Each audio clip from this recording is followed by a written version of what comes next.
Welcome, ladies, gents, and our non-binary friends to Spoiler Sleepover Season 4. The altar has been set, the drinks have been mixed, and a sacrifice must be made. So, join the cult of classics.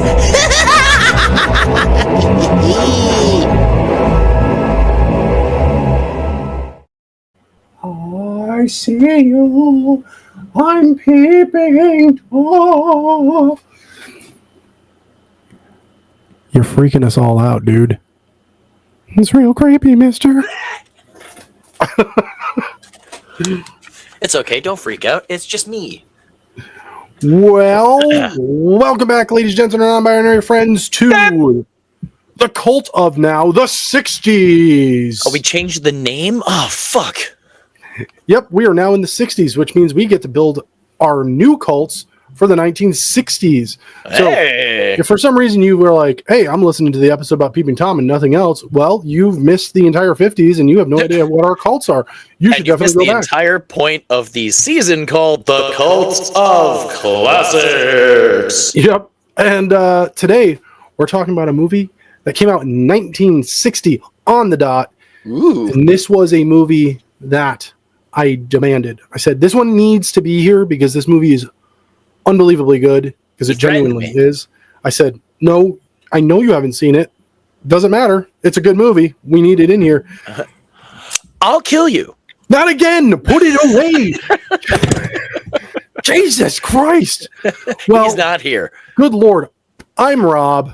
I'm Jason Michael. And before we get into talking about this movie that came out in 1960, let's talk about little what's been keeping you up at night.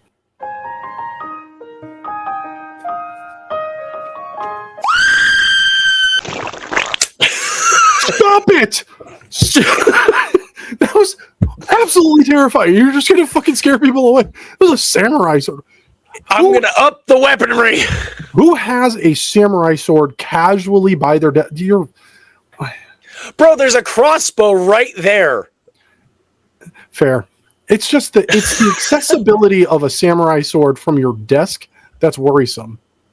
That's a good thing. Are you kidding me? Somebody bust through that door right now. It's like, yeah, done.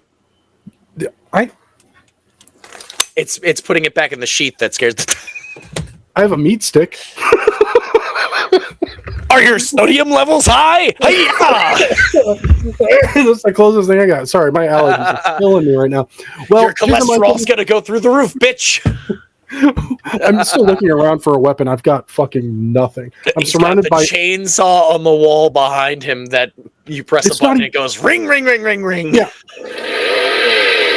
I don't have anything real. Yeah, right? It's fucking wild. Good Lord. That's awesome. So, Jason Michael, what's been keeping you up at night? Oh, yeah, that's what we're doing. Yeah. So I've been, as previously stated, I got back from a trip across the pond, so I've been catching up on a lot of stuff. One of those included the day I left for England, the brand new Black Ops 7 Zombies map. Now, I know the last time we talked about BO7 Zombies was Astra Malorum, one taking place on a meteor just shy of Saturn, and you're literally fighting right next to the rings of Saturn, which is pretty damn cool. There was a map, which if you know Black Ops and you know Call of Duty, Nuketown, there is a Paradox Junction map in BO7 called Zombies. Another Nuketown, yes, but it's cool. It takes place, it travels back and forth in time between pre-nuke and post-nuke. It's really cool. The story, pretty damn cool. Totenreich, the Black Ops 7 zombie story is the first one that I've been connected to in about 6-ish years, because they just started allowing you to play as things called operators or random people. Like there's a character for Peter Stormare called the Replacer, where he'll replace you in your day-to-day life so you can go and play the newest Black Ops game. And then there's also Terry Crews was a replacer for a commercial or 3. And now they are both playable characters in the game. Or you could play as the dedicated characters that enhance the story, where specific people voicing actual quotes and interactions and story and background and lore for the maps. That's what you should do. That's what you should do. Each map, this takes place in a Norwegian fishing village with lots of Norse mythology, lots of great atmosphere, and great storytelling. The voice actors for the zombies crew are quite famous voice actors. Steve Blum is the Marine. Dempsey, Fred Tatius is the Russian. Nikolai, Tom Kane did voice Takio, the Japanese samurai, in previous installments, but unfortunately, as we talked about a few weeks ago, he did pass. But now he's been taken over by Taiwanese/Canadian actor Nelson Lee, and honestly, he's doing great. He's doing great. And then, of course, the man, the myth, the legend, Nolan North is Richtofen, the German. And so far, because the next map, the second to last map of BO7 will be about Takio, I'm going to have to tell you off air because it's a long fucking story. They're all in this dark ether, this underworld hellscape area for their own sins. And so far we've experienced the Marine, we've experienced the Russian, and now we just found out about the German sins, and dear sweet Jesus Christ is all I will say for now, because he's definitely not there in the rest of the story. But I've been really enjoying this new map.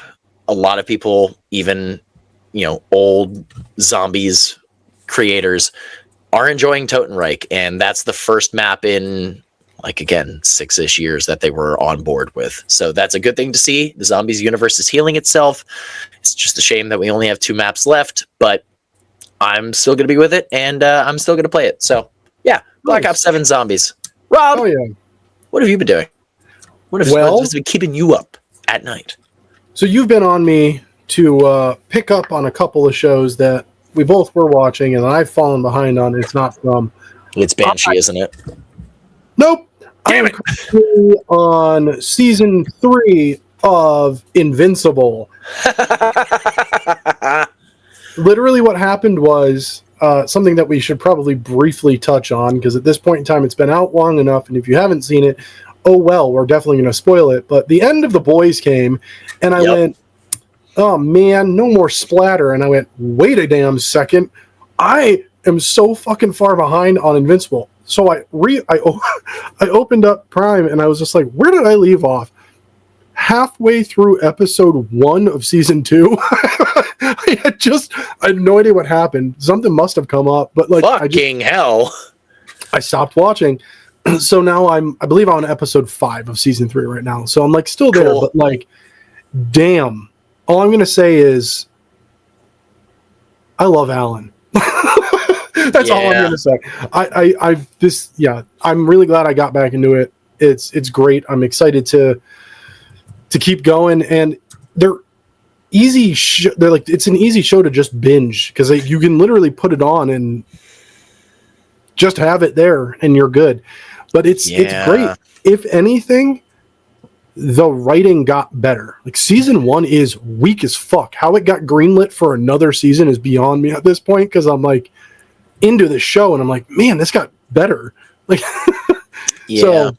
So you said you were on episode 5 now of season 3? Yeah. Okay. You're gonna... I hope. I know it's divided. I'm on the side of I really enjoy this character. You're gonna enjoy a very, very cool character you meet next episode, voiced by a really great actor. Sweet. So that's all I'll say. I know I kind of hinted, because I know you weren't caught up when I was watching. I want to say it was maybe episode 4 of the new season. There was the voice actor, and it was great.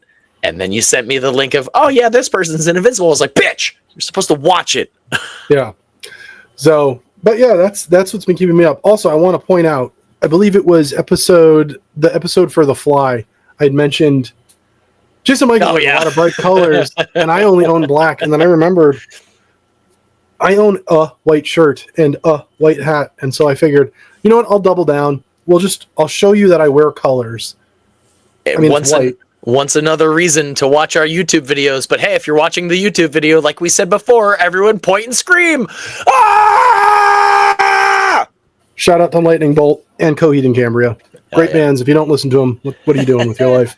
It's good stuff. Well, that's what's been keeping us up at night. What are your thoughts on the zombie maps? Like, we genuinely are kind of interested. Are you just a fan because they're fun and they're games, or are you an elitist who is a snob for no reason other than the fact that you live in your mom's basement and you eat coming at me. Cheetos and Doritos and drink Mountain Dew and you don't actually have any real friends and you smell like a foot? Also, Jesus, what are your thoughts about Invincible? Are you enjoying it? Are you caught up? Are you like me and you were like, the writing was real weak in season 1, fuck the rest of this show?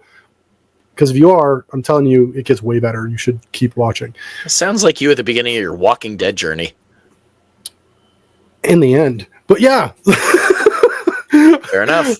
Let us know. Leave a comment on YouTube. We've been seeing them. We love the love. We also really enjoy the hate we're getting. It's so great. What is this? Is probably one of my favorites so far. What is this crap?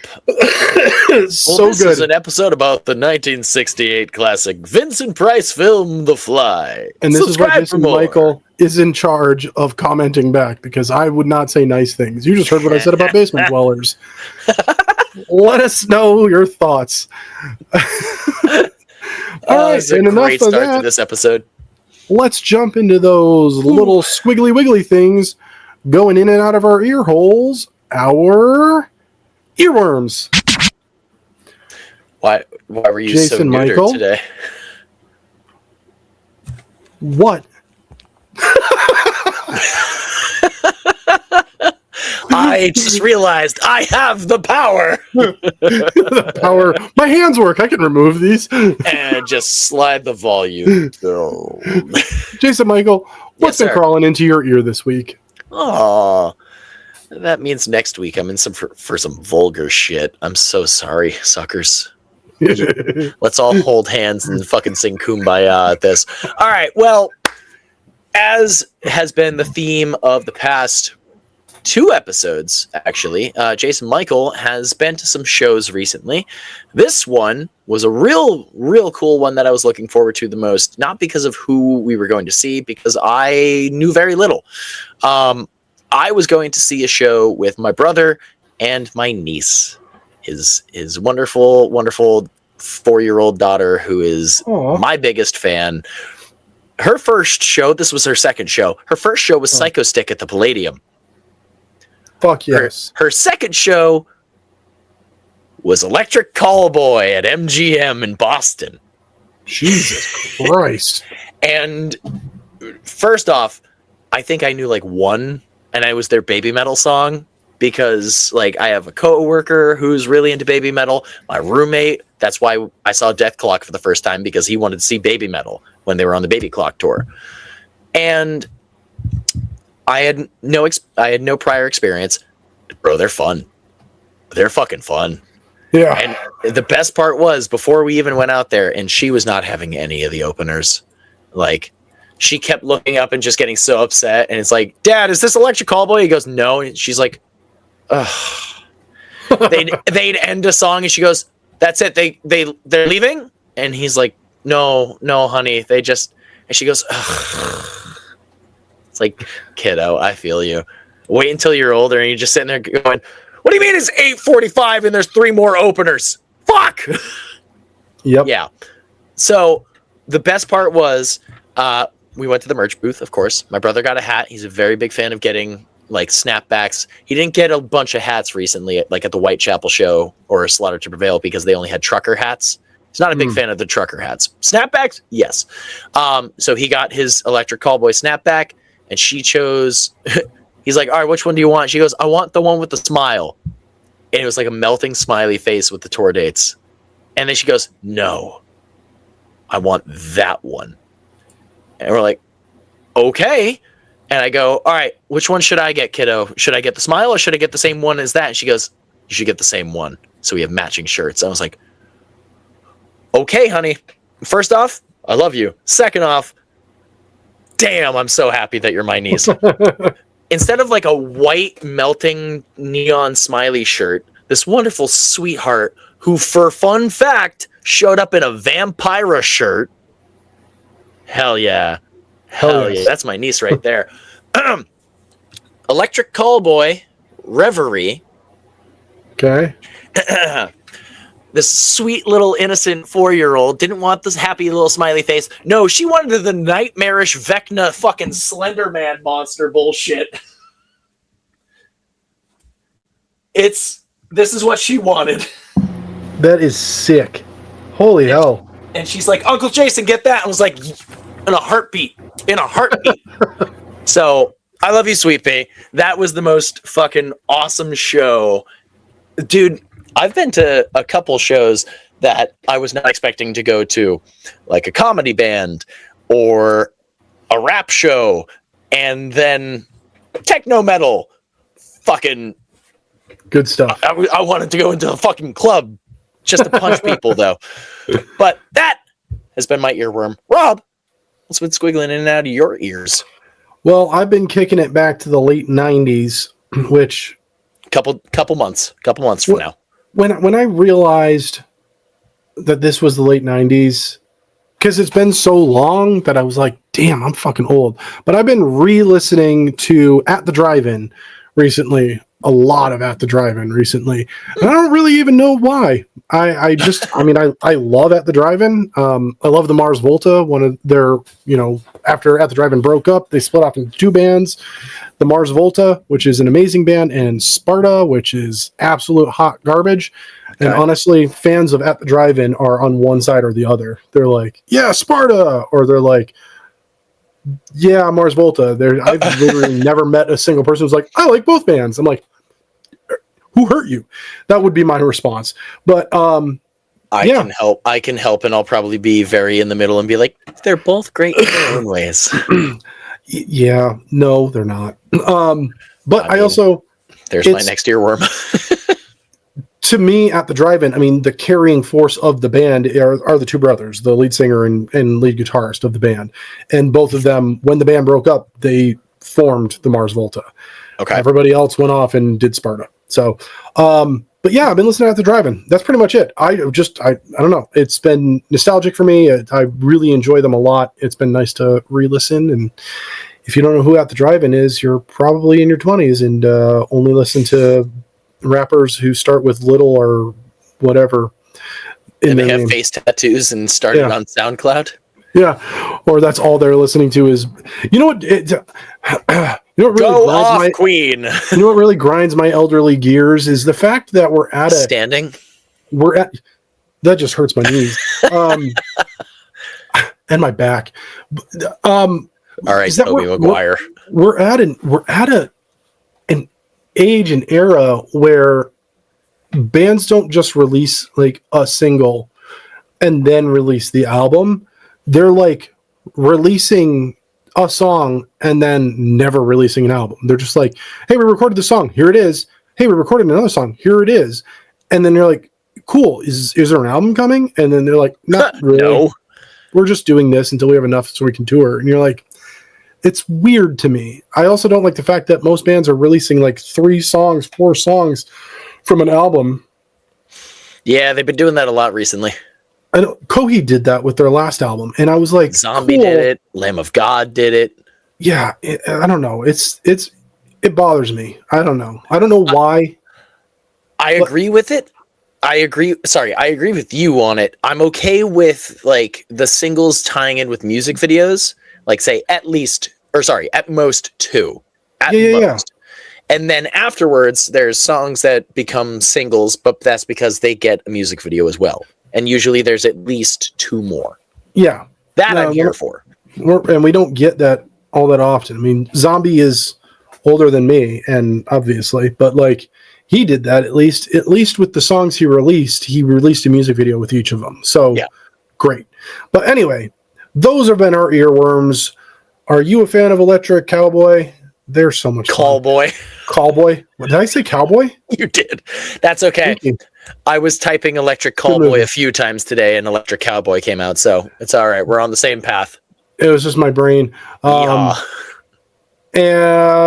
do you know At the Drive-In? Do you love At the Drive-In? We can be friends. Do you like going to drive-ins? I wish we had one near us. Fucking New Hampshire. Jesus Christ. Anyway, Let us know what's been squiggling in and out of your ear holes this week in the comments. Suggest a new band for us. Suggest a new artist for us. We're always open to it. But those have been our earworms. Now let's get into our final segment.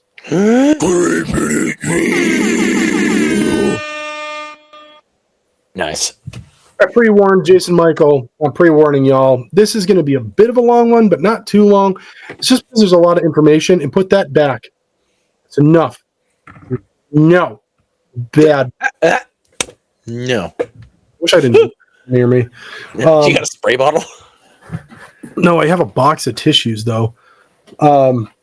Sponsored by Puffs. Just kidding. We're not actually sponsored. Hey! Imagine if we're sponsored by tissue paper. Weird thing. All right. Don't read into that. I have made it.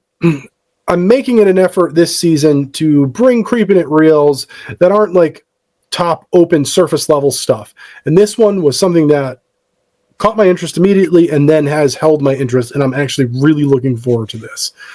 So our Lord and Savior, John Carpenter, is heading back into horror. After his just want to sit and smoke weed and play video games era? Although not in the way most fans probably expect or wanted. The legendary filmmaker has announced Cathedral, a new audio and visual narrative project that combines an original graphic novel and with a companion album designed to function as the score for an unseen movie. Releasing through Storm King Comics, which is a division of Storm King Productions, which is headed by Sandy King, who is John Carpenter's wife. It will be released on August 4th. The graphic novel marks Carpenter's first original comic project and follows an investigation surrounding an abandoned church hiding something ancient beneath downtown Los Angeles. According to the official synopsis, the story begins after the killing of a police officer draws attention to a long-forgotten cathedral. Huh. And I'll stop it there. There's more to it, but I feel like even when I read through the synopsis, I was given a bit too much. But yeah, so I had seen last month that John Carpenter had made a new album. Very excited. Mm-hmm. It is a metal album, so synth and metal, which I feel was probably the trajectory for him anyway, working with his godson and his son on the Halloween movies. It made a lot of sense to me. Guitar and a bow. Dude, that sound forever is just the greatest fucking song. But yeah, it was. Now I want to go back and watch those again. Oh no! What a shame. I felt like that was very much like the trajectory for him was like he's gotten to touch on metal at some point, right? And so he has done an entire metal album, but in lieu of that, he's been working on this as well. So it's a concept that he had that was like never enough for him to like take to a studio. He, as badly as he wants to, and has said he will be working on at least 1 or 3 more movies before his time's over. He has said he's out of retirement and he will be doing a few more movies. Cool. My hopes is it's Halloween Season of the Witch 2 or something, not 2, but like the continuation of the Halloween stories that he's written scripts for that we never got, that don't involve Michael Myers. Mm-hmm. But knowing that the production company that his wife heads also has a comic company under the same name, Storm King, and that it's a fucking graphic novel with a soundtrack. I mean, it's been done. Like Batman Metal did it. They did the whole entire graphic novel. They got all of these bands like Mastodon and like a bunch of other bands to write songs specifically for an album that was supposed to go with the comic book. This is just exciting because it's Carpenter from top to bottom. Like he's written the book, he's making the music. I'm getting this. Again, it comes out August 4th for anyone who wants to mark their calendars to make sure that they get their order in at your local comic book shop. Make sure you're supporting fucking local. If you're here in New Hampshire and you're within the Portsmouth area, place your orders through Stairway to Heaven Comics. They do not sponsor us. I just love them. They are family owned and fully family operated. They are, I will fight top to bottom. They are the best comic book shop in New Hampshire. I absolutely adore them. Fucking fantastic people there. What's their name again? Comics. It's Stairway to Heaven Comics. Stairway to Heaven Comics. And they're flying. No, so yeah, flying. August 4th. I'm amped. I know you don't read all that much, but it's Carpenter, dude. You're going to jump on this, aren't you? I mean, it's sounding so confusing, and yet it's got Carpenter attached to it, and I'm here for it, especially the fact that there's an album. And when you said, what was it, a non-released movie or something? Yeah, so this was for an unseen movie. So basically, it's a concept he's had that he's never been able to fully fledge into what would be filmable. So he's like making a soundtrack for a movie that's never going to come out. Correct. The soundtrack is going with the graphic novel. You know what that's reminding me of and making me upset, realizing we're probably never going to see it, even with all the real shit that happened in his life? Bando Stone and the New World from Childish Gambino, his final Childish Gambino album that was supposed to have a movie released in IMAX, and then he had a stroke and a hole in his heart and canceled his fucking tour. Well, I wouldn't give up. We can creep in it real twice because there was an interview with Gambino just 2 months ago. He's not done. As Gambino or as Donald Glover? Both. He's not done as Gambino. He said, let me see if I can remember the quote off the top of my head perfectly, because he's so well worded that it's like when he says something, it's easy to like remember. Like his performance in the Super Mario Galaxy movie. All of his quotes so memorable. He said that he makes music for himself, but he makes the music that he feels is right for the time.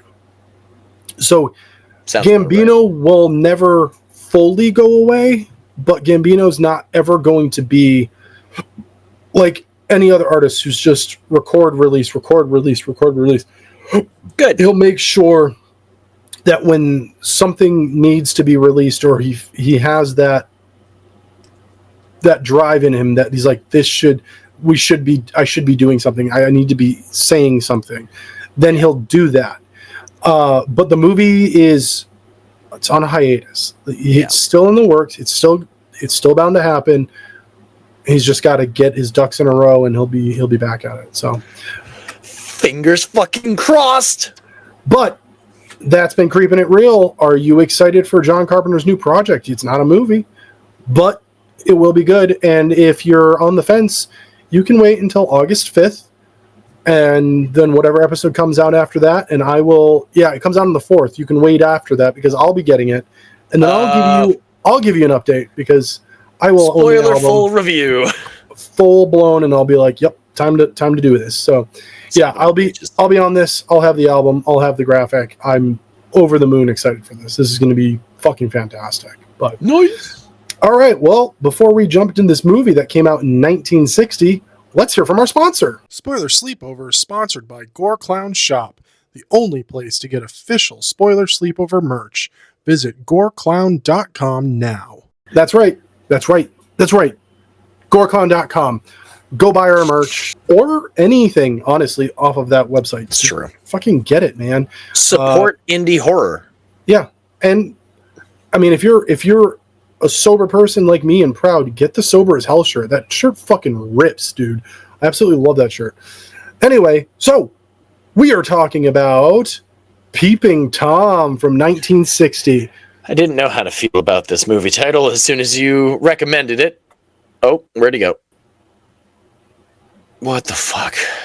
I'm futzing and now it's... I had demanded that this movie be on this because this movie is so unbelievably good. You threatened me with knives? No, you put that away. You're gonna get it demonetized. We're not threatened me.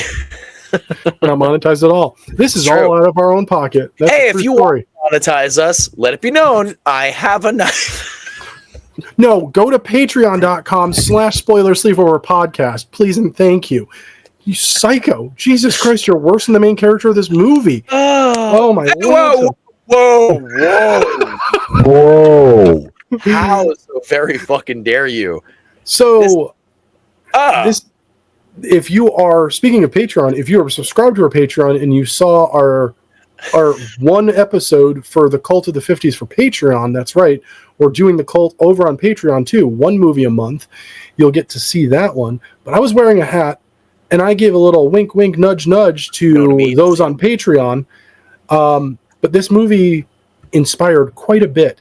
But before we get into that, let's jump into this little synopsis that the studio put out. The studio said, a young man murders women. I'm just kidding, there's more. Using a movie camera. I was hoping that was it. A young man murders women using a movie camera to film their dying expressions of terror. Fucking nail, meathead. Yep, that's the movie. I mean... This movie was written by Leo Marks and directed by Michael Powell. As I stated during the 50s, I'm going to start doing fun facts here like we do on... Do better, because the first fun fact was not so fucking fun. Yeah, it's a not so fun fact. Right. It's a not so fun fact. That was hard to say.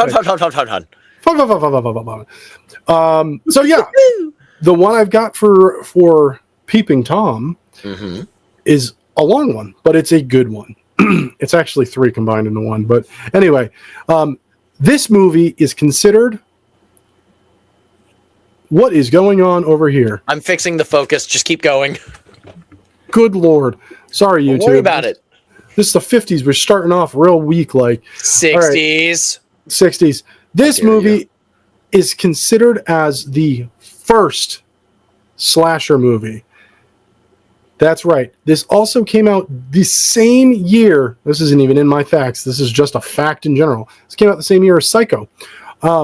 Speaking of that, this is considered the British counterpart of Psycho from also 1960. Though it was banned for many years and it did not become a box office smash like the movie. It was specifically banned in British theaters. This is a British movie. Yeah, specifically, yeah. Filmmakers that saw it when it opened cited it as being similarly influential, maybe more so, although the set pieces are more artfully constructed in Psycho. I disagree. The killer in Peeping Tom is much more tragic and sympathetic, which is also true. A major blah, blah, blah, blah. Yeah, so due to the material within the movie and the public outcry, the movie was pulled from all British theaters. And, not so fun fact, it ended Michael Powell's career. He never made another movie after this. They literally were like, you, sir, are unwell. You're never again. They never made another movie. It fucking tanked his career. Jesus Christ. Is heartbreaking and awful to hear because this movie is so fucking good. And did it ever have like a resurgence or like a cult following later during? It is a cult classic for that exact reason.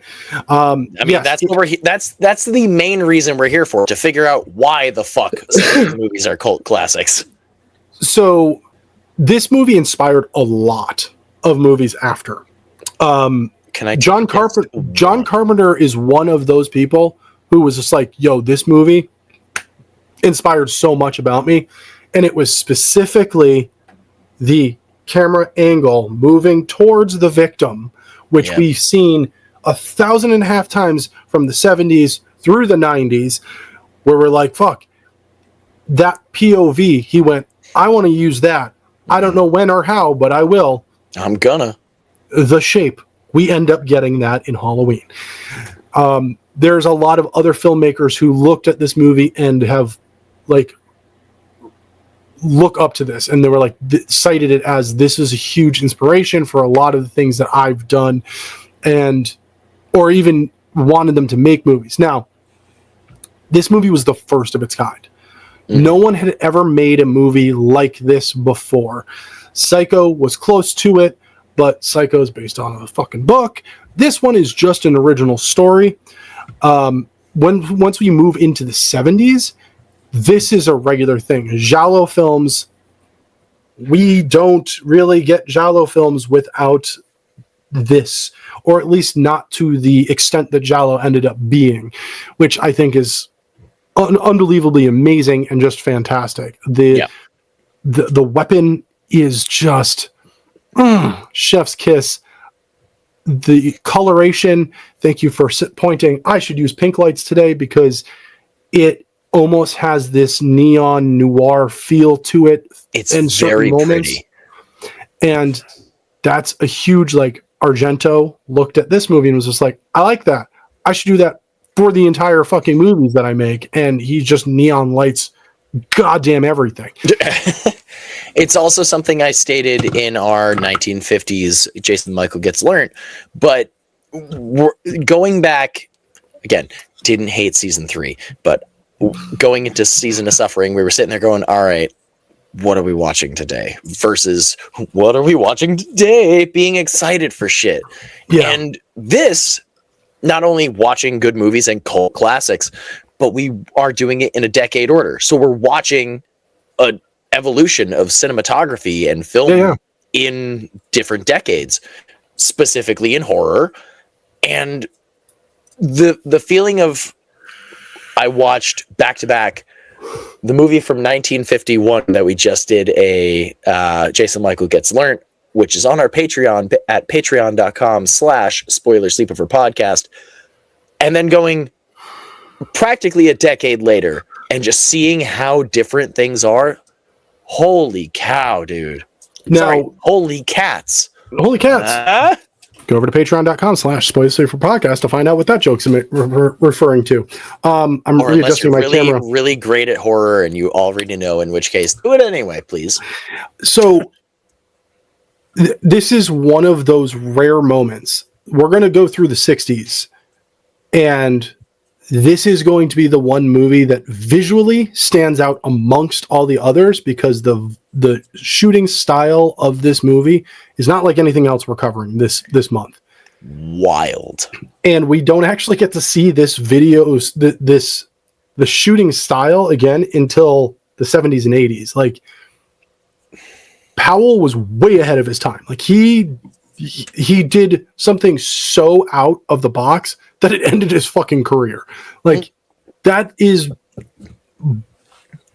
it's mind-boggling. I don't know how to wrap my head around watching a masterpiece unfold in front of me. Every time I watch this, it's like I've never seen it before, or I'm witnessing it again for the first time. Like, I genuinely love this movie. I think it's unbelievably creative. Uncomfortable. As fuck. And as fuck. When you think of a slasher now, you think of a body drops every, I think, what was the time is, they have a timing now. It's slasher science. I think it's every 10 to 15 minutes a body should drop in the runtime of a slasher now.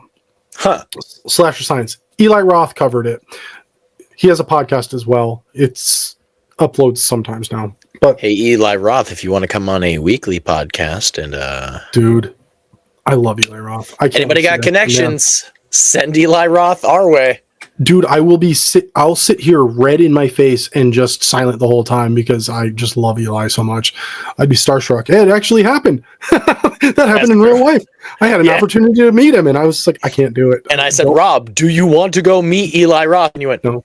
Don't meet your heroes. That's just my standpoint is just don't ever meet your heroes. I get too scared. I'm like, what if he's an absolute asshole? I'm so glad that I haven't had that experience. I don't want that experience and I don't wish it on anybody, but goddamn. Side tangent. Did I tell you about the time that I was going to meet Tom Savini? Yes.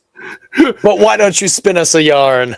So I went to a horror convention a few years back, and Tom Savini was like the guest. So much so that he had his own room outside of like where the signing room was, where all the other celebrities were. He had his own fucking room.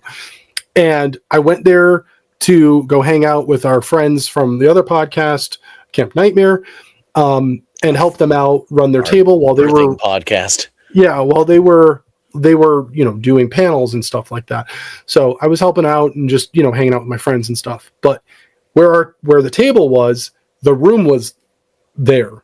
Like I would be sitting there from time to time, and I would just like look over, and it's Tom. There's Tom Savini right there, within fucking eye shot of me, and Jordan of Camp Nightmare kept going, just go over and meet him. He was like, we could probably work something to get you in there where you don't have to pay if all you want is just to meet him, because you had to pay to go into the room. It was like $45.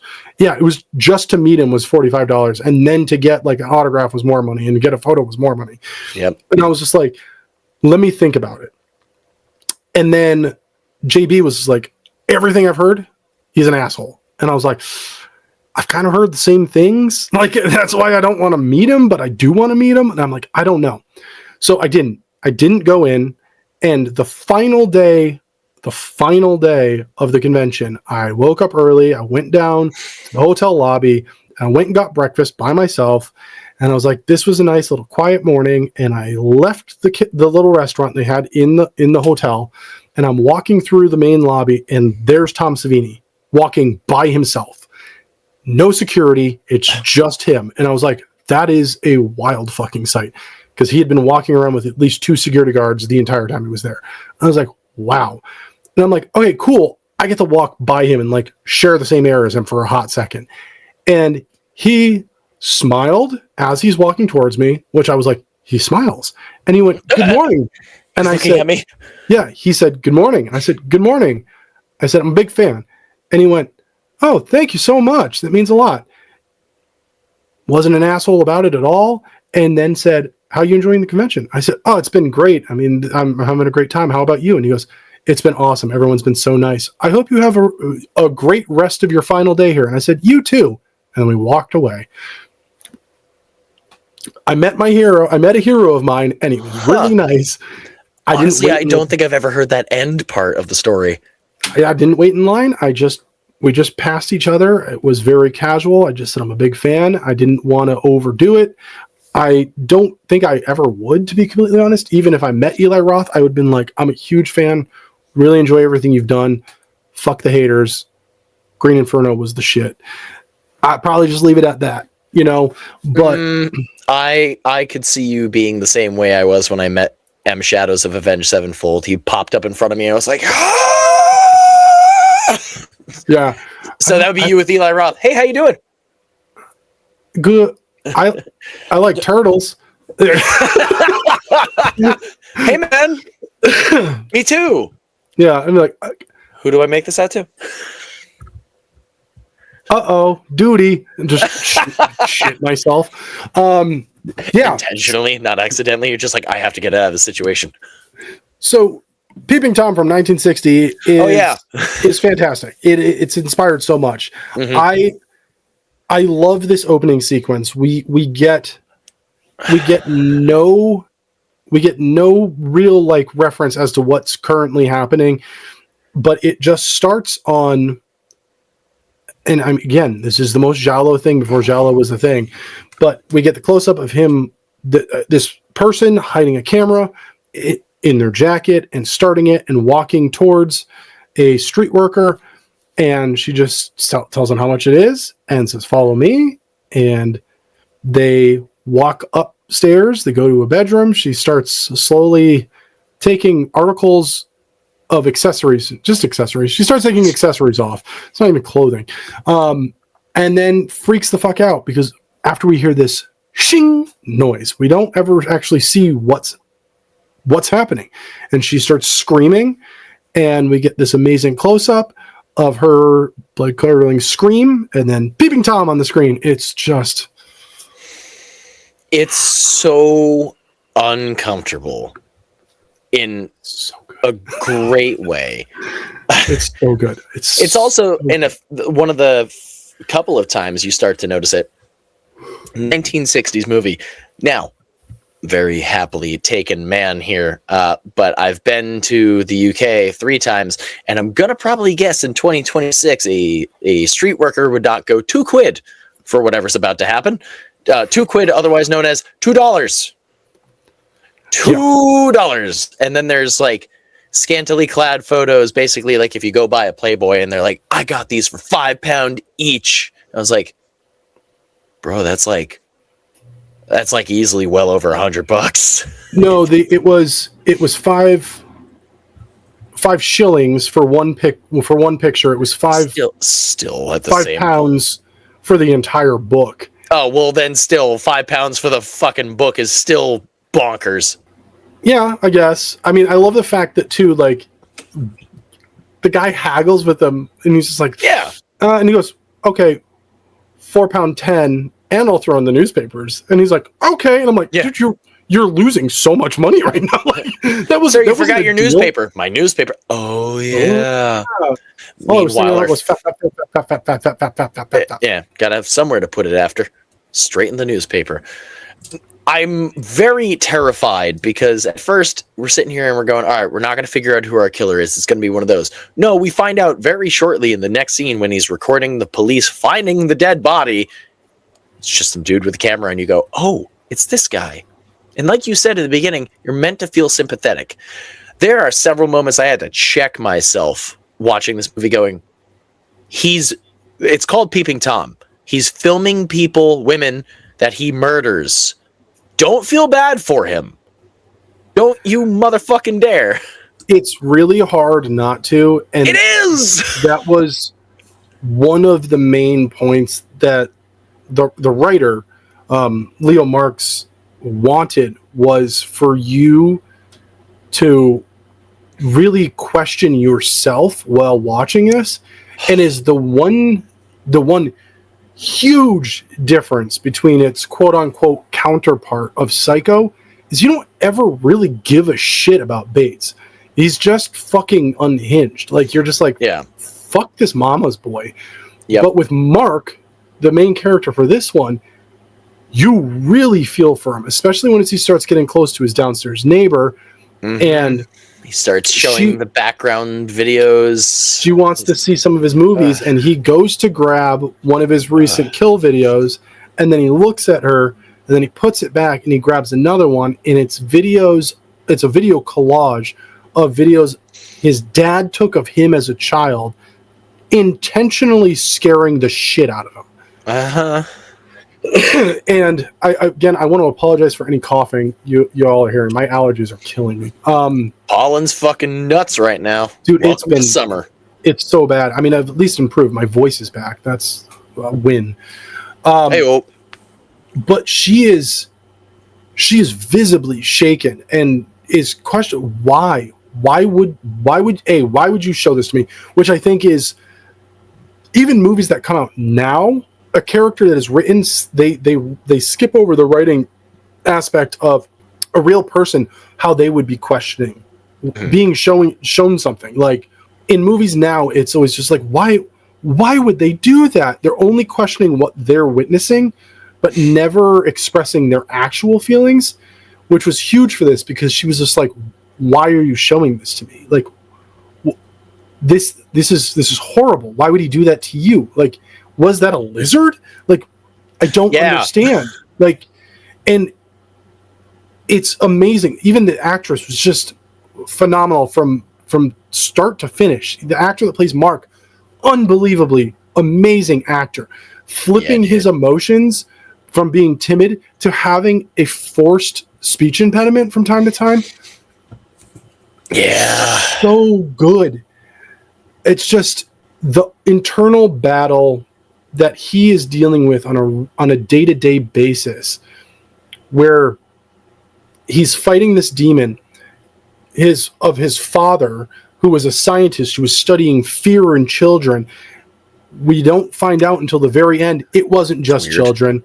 He was torturing and killing women as well, So this was like a past trauma. He was basically molding his son to take up his torch after his demise or arrest, whatever it may be. And that Mark is continuously struggling with, I need to know more myself. I need to discover this as me, because I've only ever witnessed it from my father's point of view.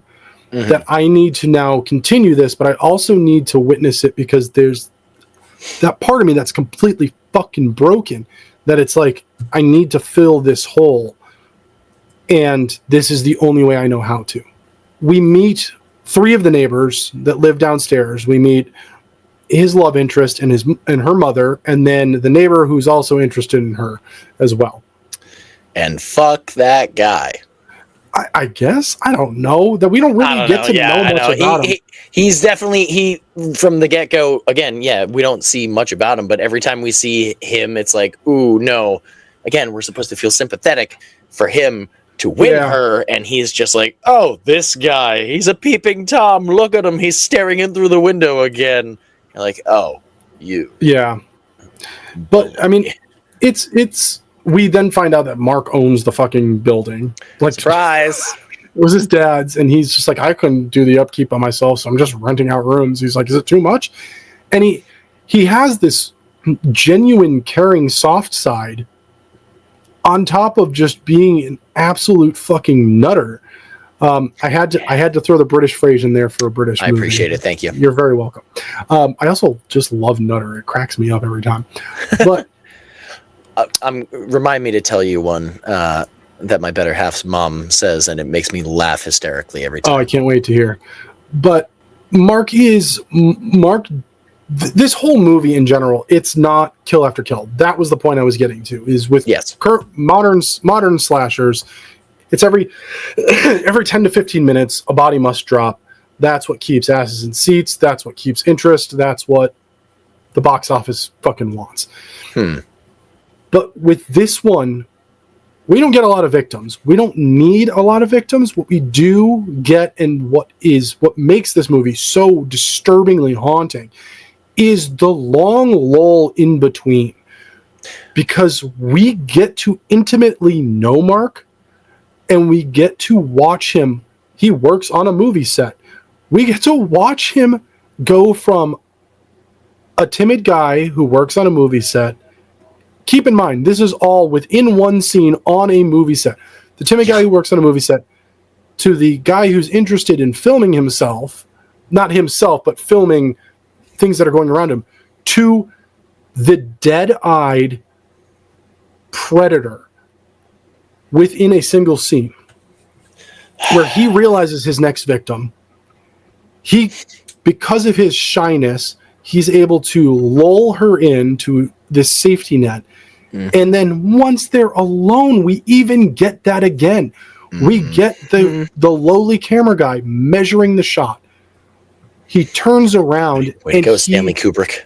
He looks at his camera as if it's his child, as if it's almost like even like a lover. Like he kisses it multiple times. Like, There's, like I was talking about, seeing the cinematography and filming capabilities evolving. Not only was this really cool to see how a lot of the shit looked that was making what you're watching in this decade, and then like watching new advances in technology, dolly shots, tracking shots. Bro, I went, holy shit! I've never known that I wanted to see the earliest version of a fucking speakerphone. And there it goddamn was. That was so cool. I was like, oh, it's a speakerphone. And I realized, this is the 60s. Hold on. And I see him hang up the thing, take it off of the speaker device, and then hang it up like, that's so cool. I didn't know that I needed to see it. Yeah. And I saw it. It was awesome. Really amazing. Yeah. It's the moment you see him pick up his camera and he starts recording, and then he's walking towards her, and she's like on the big camera, like, oh, I see you too, but you don't see the red light on. You're like, oh shit. Yeah. Oh fucking shit. I forgot that he just wants to kill you. There's nothing else happening. He's just looking to kill you. And that's the moment we get to realize how he's doing it. And he's holding his camera and he lifts one of the legs of the tripod slowly, and you're like, okay, so he's lining it up, but like, okay, and then he puts it down when she, like, real quick when she turns around, and then she asks for inspiration, for fear, like, I need to be inspired, and he literally, like, imagine, and he gives her exactly what he's going to do, who he is. He confesses in a way to what he is, what he does, like what he's looking for, and why he's doing what he's doing. Everything I'm about to do to you. And then we get he picks that leg back up again and pulls the front off, and there's a fucking knife in it. Is the wildest shit ever. I just went out of focus. No, put it away. I'm going to attach a knife to a tripod and gift it to you, and then you won't be upset with me. There's so many other moments. He lines up a trunk in that scene. We already know. Yeah. To anyone that thinks well enough, they go, "Are you just busting out tripods now? Going off the rails. Stop it." Yeah. All right. You're cut off. I'm gonna come over and just remove all of your sharp implements. You're just gonna reach through the computer and take my knife away. It's like a 3D movie.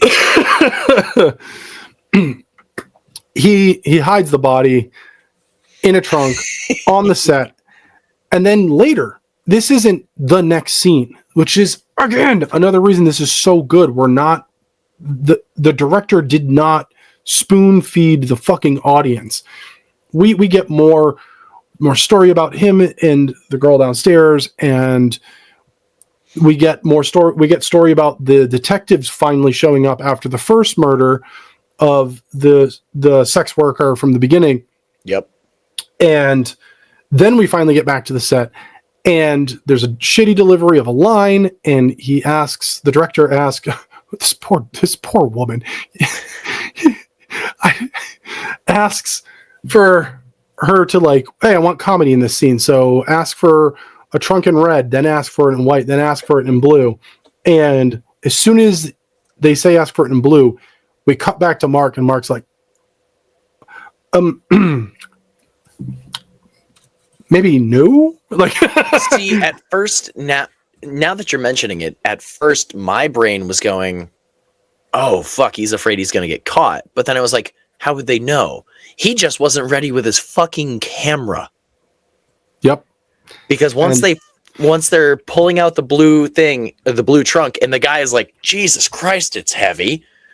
Well, that's why if you when you rewatch this, because I know you're already going to, when you rewatch this, as soon as they say that, he starts taking measuring shots for the scene before they film it, and he intentionally walks in order of trunk, but quickly there's no separation. He moves directly to the blue one, reels up everything, and then you watch him walk back around to the perfect spot. So as soon as they pull it, they're running the lines again. The guy's lifting the blue trunk. It's super heavy. He immediately pulls his camera out and gets that shit lined right up. Thing opens up. Woman screams. Perfect close-up of her. Faints. The director says, the bitch fainted during the wrong scene. Yeah, I wasn't expecting bitch in the 1960s. Me neither. I always forget that it's in there, but every time it happens, I'm like, I know this is a tragic moment, but that's fucking hilarious. It's like hearing an F-bomb in a PG-13 movie. But it's also, again, just proof that the writer knew what the fuck he was doing, because the director in that scene is making a movie that is not a comedy and says, I want comedy in this scene. And Leo said, hey, I'm writing this. I should do the same thing. And during a tragic scene, the director calls her a bitch and brings up the fact that she can't faint properly on screen from the beginning of the movie. She do good now? This movie was way ahead of its fucking time. God damn. Michael Powell did not deserve to lose his career because of this movie, if anything, he should have blown the fuck up. Yeah. I want to just jump to the end of the movie because we do get a lot of this. Michael and the neighbor go on a date. The mother is blind. Mark and the neighbor go on a date. The mother's blind, which we kind of is not actually, again, we're not being spoon-fed. She leaves the apartment and the mother's left alone, and we watch her feel for her whiskey bottle. And I was like, oh, she's blind. Yep. Like, it's one of those, don't be fucking stupid. We're not going to fucking spoon feed you this movie. Just use your fucking eyes. Happening. Yeah. Get off your phone and watch the fucking movie. But the mother doesn't want, and this is what I'm talking about, the struggle. The mother knows something's off with Mark and is like, I don't want you to see my daughter anymore. And Mark struggles because there's part of him that's like, I want to be with her. She's the only thing in this world that makes me not feel like a monster and makes me feel fucking normal. So I need to get rid of you. But then he's like, not so fair. A, she's blind. She can't see it coming. The fear might be different because she's not seeing this coming. Definitely was. But also, I can't take that away. His father was taken away from him. He doesn't want to take her mother away from her. Mm-hmm. Amazing. It is a lot more. I do feel a lot more because she can't see the fear, and that is the purpose of it, which we find out at the end of the movie when the love interest from downstairs goes into his apartment because he doesn't like locks or keys, and his apartment is always unlocked, and ends up watching one of his murder tapes. Mm-hmm. He then reveals why he does it, and we get to see as the first time as his victims what the victims see, which is this fucked mirror that distorts the face.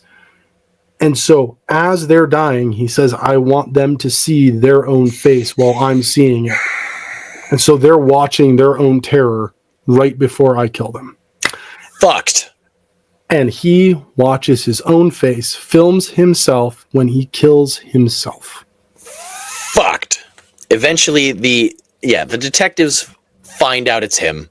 Yeah. There was one following him. He goes to a newspaper shop, and there's a sex worker upstairs who he then kills. And then they're like, oh, we found this body at this newspaper thing. He's like, newspaper thing? That's where Mark was. Go to his house. And Jesus Christ, I had no idea how this was going to end. I was expecting runaway. I was expecting gunned down by police as he tries to be like, no. Nope. He destroys, if I remember correctly, he destroys his stuff. No? What am I thinking of? No, and that's the thing, too, is that the love interest doesn't run away in fear. She legitimately, I want to understand. Mm-hmm. And it's like... she jumps on his body as he falls to the ground. There's so much emotion, so much heartbreak, so much just wrong with the end of this movie. Not wrong in it, like, this is a bad ending, but like, god damn. This is deep. It's dark. It's fucked. And if anything, I mean, not to overshare too much, but as a product of a pretty fucked up childhood, the pretty fucked up one singular parent who I haven't seen in forever, some people don't come out the other end knowing right from wrong in certain ways. Like I turned out good. Like, I mean, I fell into drugs and alcohol, but I got off of that shit. Other people don't. Other people grow up with abuse and torture and end up doing that to others. And this is like, if anything, it's like, it's a warning. Like, treat your kids better, man. Like, be better than your parents were.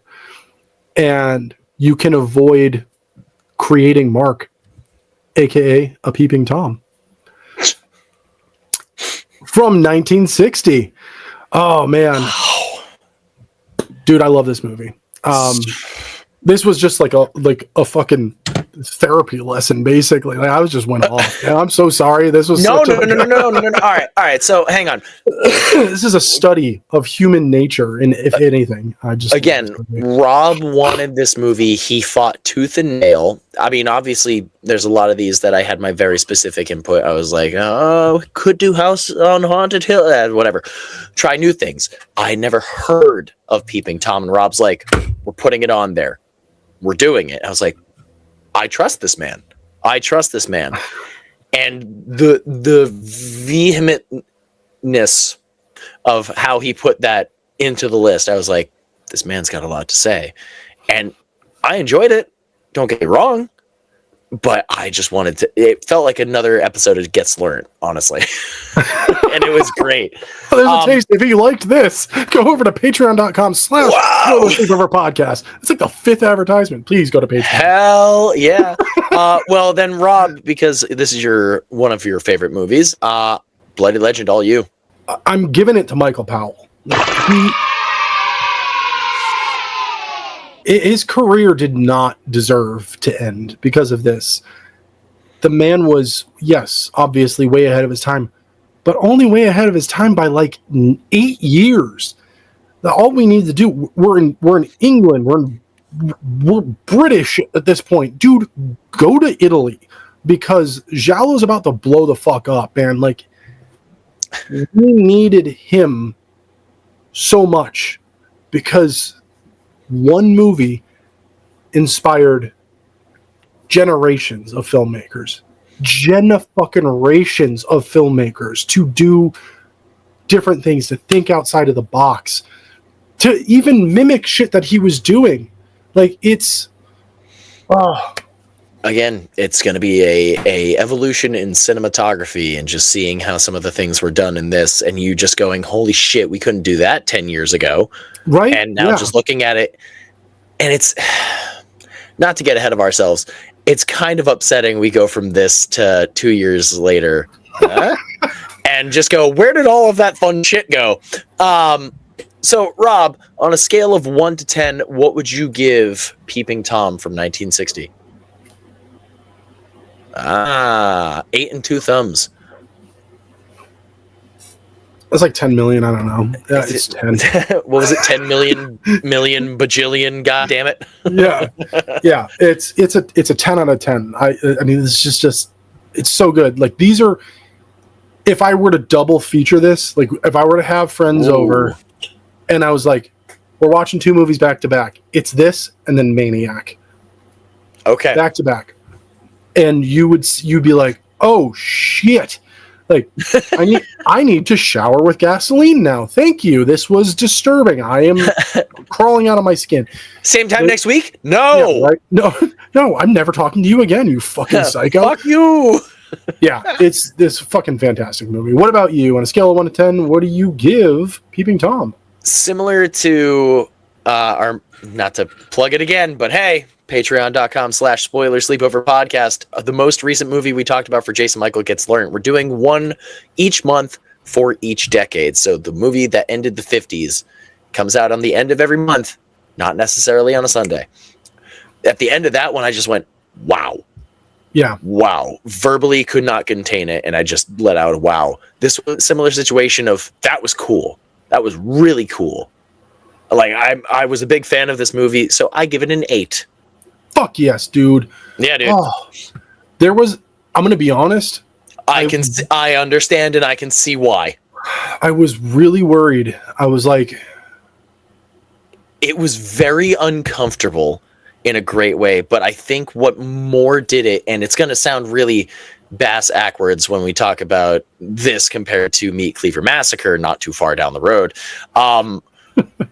I think it was because it was so odd, but it was like nostalgic to the point where I needed to experience this. I needed to feel it. I've had some experience with 60s, but again, I'm very finite and like tuned into the things I like and the things I enjoy. Universal Monsters movies. Why do you think the Beast from 20,000 Fathoms was a fucking instant like leader of the cult?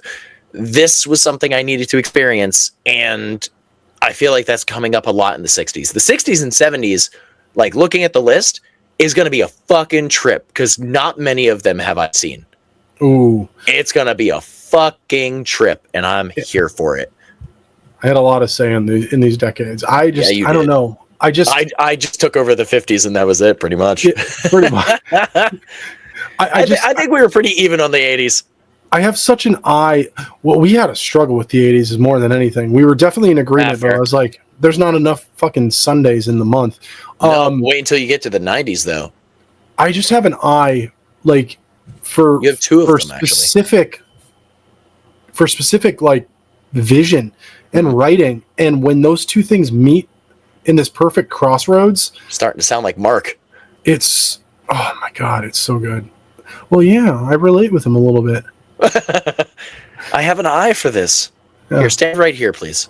Yes, please. Right on the mark. Hey! That wasn't meant to be a joke, but it was, and it was so stupid. God, I love you, but I hate puns. I did it on accident.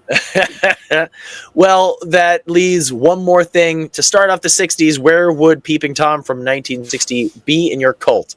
Oh, that's a leader. All right. I mean, that was very cut and dry. I would say as of right now, with room to promote itself to leader, because again, not a lot of things I've seen in the 60s and 70s that we're about to talk about. I'm leaving everything as members for now until I watch other things and just go, that stands out above the rest. That makes sense. Yeah. So, I mean, it's definitely probably going to consume it's going to be a similar situation for the rest of this series as well, because I know there's some stuff in the 10s and 20s that I'm just going, huh? And or I don't want to see this. And if they all get sacrificed, hey, who knows? But Rob, next week, like we previously stated, we are in the 60s, full-fledged in the 60s, bush and all, chest or not. We are moving just 2 simple years into the future with... I censored it. Na boo boo. Yeah. So that'll be next week. Thank you very much, everybody, for tuning in. Rob, thank you for vehemently being for putting in Peeping Tom, because I was very, very happy with this movie. Good. Until we come back next week. Again, can't promote it enough. Go support us on Patreon at patreon.com/Spoiler Sleepover Podcast. Subscribe to us on YouTube, where you'll see our bright and sunshiny faces, all excited and my white shirt shit. And my white hat. Ah! All right, anyway. And then, of course, go follow us on Twitch as of right now. And fun fact, very, very soon, you will see a different background for Jason, because we're trying something new and trying to keep it flowing throughout the summer. I'm going to try and record while I'm away, so this will be fun. That little wooden case you've seen me in a few summer advertising videos, you might be seeing a bit more here on Spoiler Sleepover on our YouTube. So until next week, sleep tight, suckers. Man, there was a reason we really did it like separate and layered it for a while. We're just unhinged. Unhinged, like Mark. I'm gonna stab you. Look into the camera, bitch.